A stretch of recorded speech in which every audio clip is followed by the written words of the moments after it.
fogacho, irritabilidade, aquele ressecamento lá embaixo, libido zerado. É climatério ou é menopausa? Qual é a diferença? Então, primeira coisa, o climatério é uma fase da vida e a menopausa é uma data específica. A gente acaba usando essa palavra menopausa para muitas situações, mas é para facilitar o entendimento. Mas há um erro nisso, né? Porque a menopausa a gente fala que é a última menstruação. E como você vai saber que foi sua última? Precisa passar um ano inteiro sem sair uma gota, sem um absorvente totalmente seco, para falar que foi a sua menopausa. 11 meses, sangrou, zerou a conta. 11 meses e 20 dias, zerou a conta. Conta tudo de novo. Então, sempre que a gente quer entender sobre a menopausa, é a data. Agora, o climatério é a fase ao redor da menopausa. E essa fase começa muito antes da data. Essa fase pode começar até 10 anos antes da data. Então, a mulher, ainda ali ao redor dos 40 a mais, pode começar a sentir fogacho, insônia, irritabilidade, ressecamento vaginal, ressecamento da pele, sentir que a textura da pele está diminuindo, está ficando estranha, a cabeça, a memória ruim, e não necessariamente está chegando a menopausa. Pode demorar muito para chegar. Em média, na população brasileira, a menopausa acontece ao redor dos 49 anos. Mas se acontecer a partir dos 40, já não é considerado uma menopausa precoce. A menopausa precoce é antes dos 40 anos. 40 a mais já pode ser menopausa. E tudo bem, você está na estatística. Ah, Michele, mas como que eu vou saber se vai ser cedo ou se vai ser tarde? A história da sua família, né? Principalmente a história da sua mãe, importa. Se a sua mãe teve uma menopausa mais cedo, pode ser, provavelmente, que aconteça com você. Agora, claro que fora da estatística também existem, né? Existem mulheres que a mãe teve menopausa depois dos 50 e a filha acabou entrando em menopausa precoce por outras situações que aconteceram, né, no estilo de vida dela, riscos de exposição a substâncias que são disruptores endócrinos, que simulam nossos hormônios, até mesmo a endometriose, ter um endometrioma de ovário, acabou tendo que tirar um pedaço de ovário. Então, várias coisas podem acontecer para antecipar a sua menopausa. Mas a história familiar importa. E essas mulheres, né, que estão nessa fase do climatério, a gente já entendeu que não é necessário esperar a menopausa, não é necessário esperar a data, não é necessário esperar a alteração do hormônio no sangue. Porque o hormônio no sangue que a gente procura, que a gente aprendeu na faculdade, que é o FSH e o LH aumentado, que é o hormônio do cérebro, que grita lá pro ovário, vai trabalhar. Como o ovário tá meio assim, ele tá meio no CTI, aí o FSH vai aumentando, vai aumentando. Aí vai gritando cada vez mais alto com o ovário. O ovário não acorda, tá lá no CTI entubado. Aí do nada, esse ovário resolve sair do CTI. Aí nessa hora que o ovário sai do CTI, o FSH desce, o estrogênio aumenta, às vezes vai lá pro altão, chega a 500, 600 de estradiol, que é muito alto mesmo, e por isso que a reposição hormonal nessa fase da transição menopausal, no climatério, é uma situação mais delicada e precisa de um acompanhamento muito próximo. Porque um dia essa mulher tá zerada de estradiol, aí ela tá morrendo de calor. Aí ela vai no ginecologista, no endócrino. Aí vai passar o quê? O estradiol, que é o gelzinho, que pode ser Sandrena gel, Estreva gel, Lenzeto, que é o spray, pode ser o System Conte, que é um adesivo. Existem vários, o estrogel, existem vários estrogênios no mercado. Aí o médico vai começar o estradiol transdérmico, porque ela estava com fogacho, e a progesterona, que é por via oral, para melhorar o sono, para melhorar a irritabilidade, mas pode ser usada via vaginal também. A progesterona transdérmica não pode mais, ela não protege o útero. Então tem que ser via oral ou via vaginal. A mesma progesterona, a mesma cápsula que a gente toma, pode botar lá embaixo também. A mesma coisa, que vende na farmácia de rua mesmo, tá? Não necessariamente precisa manipular. Então a paciente vai começar o estrogênio, só que o ovário dela não morreu, não teve a menopausa. Ele só está no CTI.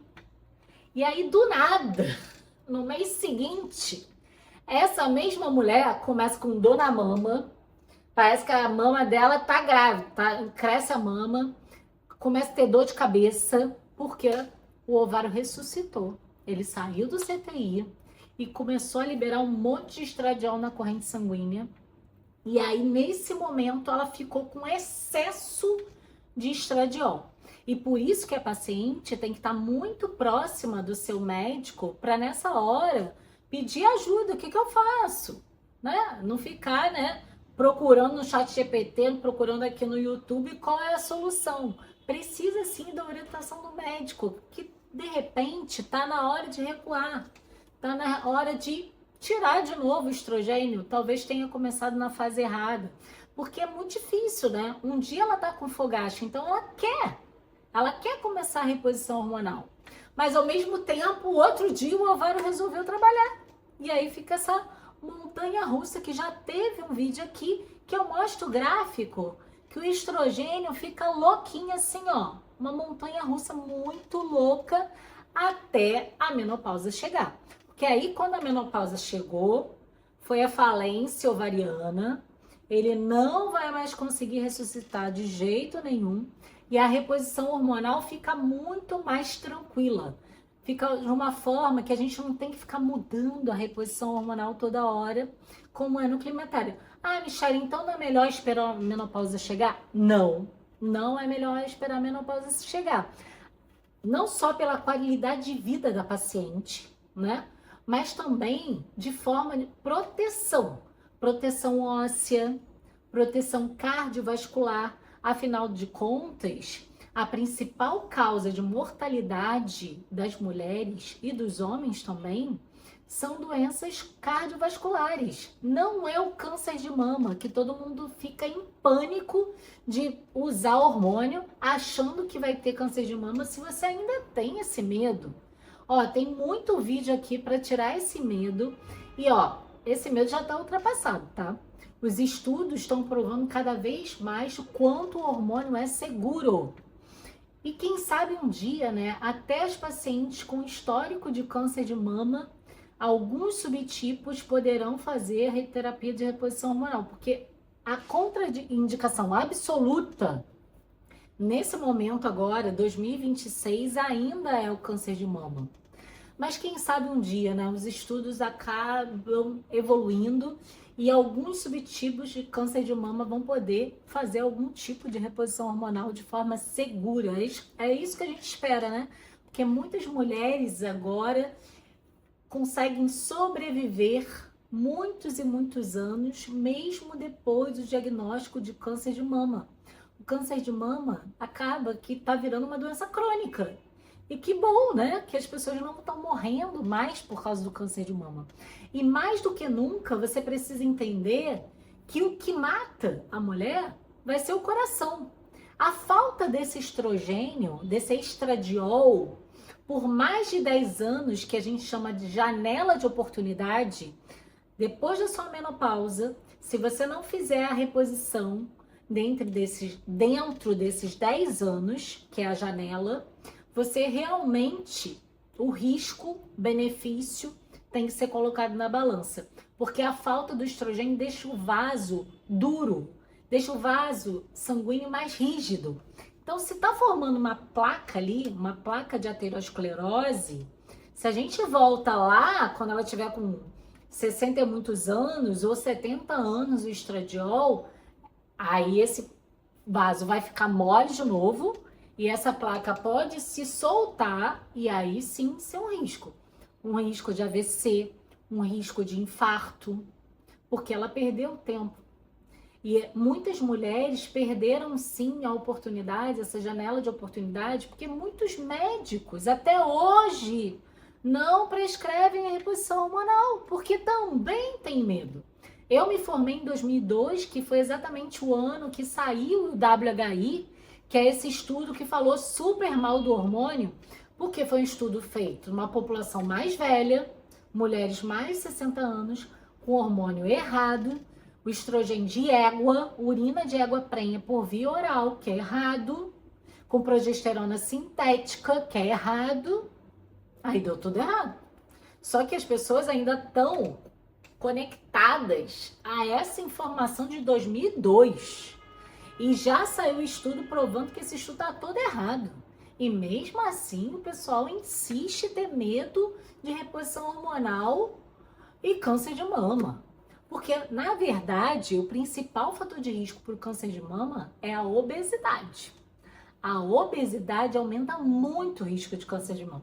Mas isso ninguém fala.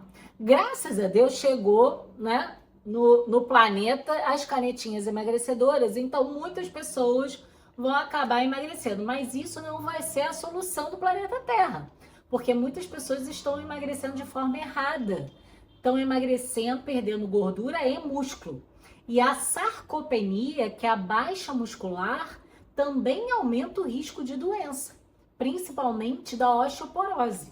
Então, não adianta só emagrecer por emagrecer, porque você, perdendo músculo, você está perdendo saúde também.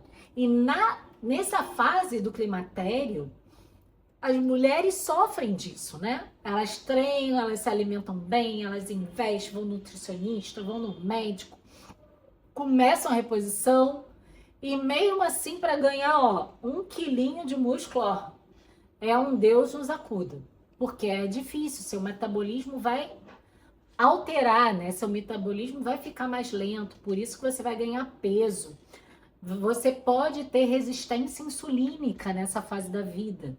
Então você vai ficar com mais fome, mais vontade de doce. Mas não é você, né? É o seu corpo, o seu cérebro pedindo esse açúcar porque tem um excesso de insulina.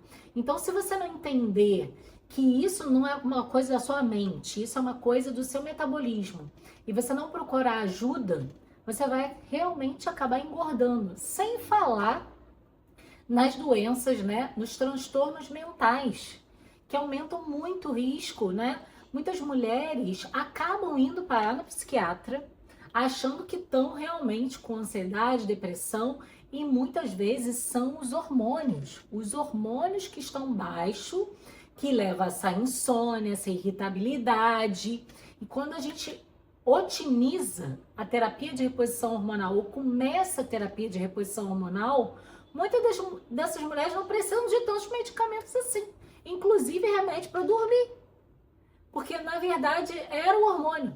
Não era uma doença, não era nenhum tipo de transtorno mental.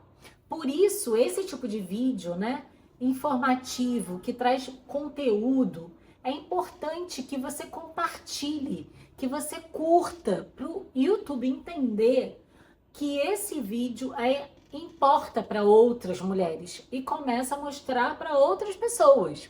Então não se esqueça de inscrever do canal aqui da doutora Michele e compartilhar esse vídeo com as suas amigas, principalmente as mulheres 40 a mais, porque esse vídeo pode ser a virada de chave para elas não entrarem no fundo do poço nessa fase do climatério. E até o próximo vídeo.